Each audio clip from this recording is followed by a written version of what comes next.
New details on the deepening mystery over the shooting of a prominent South Carolina lawyer just months after his wife and son were killed. And Eva, you've been covering this story from the very start. That's right. Law enforcement officials in South Carolina tell us Alec Murdaugh called for help on Saturday, saying he'd been shot in the head.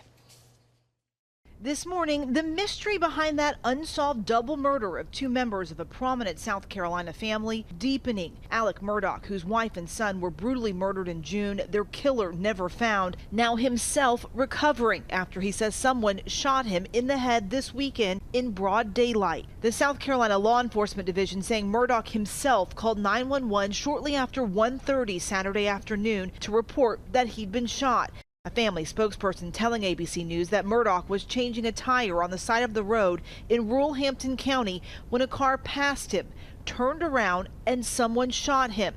Investigators who are processing the crime scene and interviewing potential witnesses say he was airlifted to a hospital in Savannah, Georgia, with a superficial gunshot wound to the head. At last check, he is in stable condition. Back in June, Murdaugh called 911 after discovering the bodies of his wife Maggie and their 22-year-old son Paul at the family's hunting lodge. To date, no suspects have been named in their murders. No arrests have been made. The family is offering a $100,000 reward for information leading to an arrest. Murdaugh's brother sitting down with us back in June, asking for the public's help. It's just hard to imagine somebody could be so sick as to do this, intentionally kill people like that. The Murdaugh family, part of a legal dynasty in the South Carolina Lowcountry going back almost a century.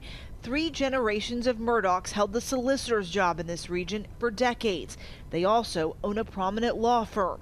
At the time of the double murders, 22-year-old Paul had been awaiting trial, accused of being under the influence during a 2019 boat crash, which resulted in the death of 19-year-old passenger Mallory Beach. 911, where's your emergency? What bridge is, Paul, what bridge is this? All 5 of us are on the bank, but we're missing one person.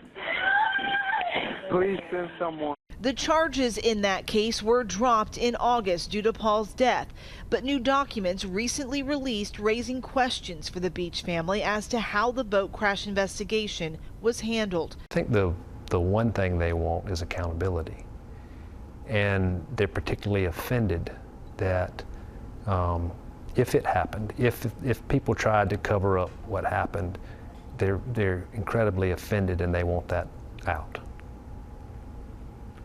Because it shouldn't be that way. Meanwhile, SLED announcing it's reopening a 2015 cold case involving a man's body found in the middle of the road more than 6 years ago, based upon information gathered during the course of the double murder investigation. That man, Stephen Smith, his family saying how he died has long been in question. They said he was shot in the head, and then it turned out it was a hit and run, and then he was beat up, and so the story just kept changing over and over. His family now hopeful that they may find answers and justice for Stephen. And a Murdaugh family spokesperson releasing a statement about this most recent shooting, saying the Murdaugh family has suffered through more than any family could ever imagine. We expect Alec to recover and ask for your privacy while he recovers. Dan. It's an incredible story, so many twists and turns. A lot we don't know. Exactly, and we know you'll stay on top of it for us, Eva. Thank you. Hi everyone, George Stephanopoulos here. Thanks for checking out the ABC News YouTube channel. If you'd like to get more videos, show highlights, and watch live event coverage, click on the right over here to subscribe to our channel, and don't forget to download the ABC News app for breaking news alerts. Thanks for watching.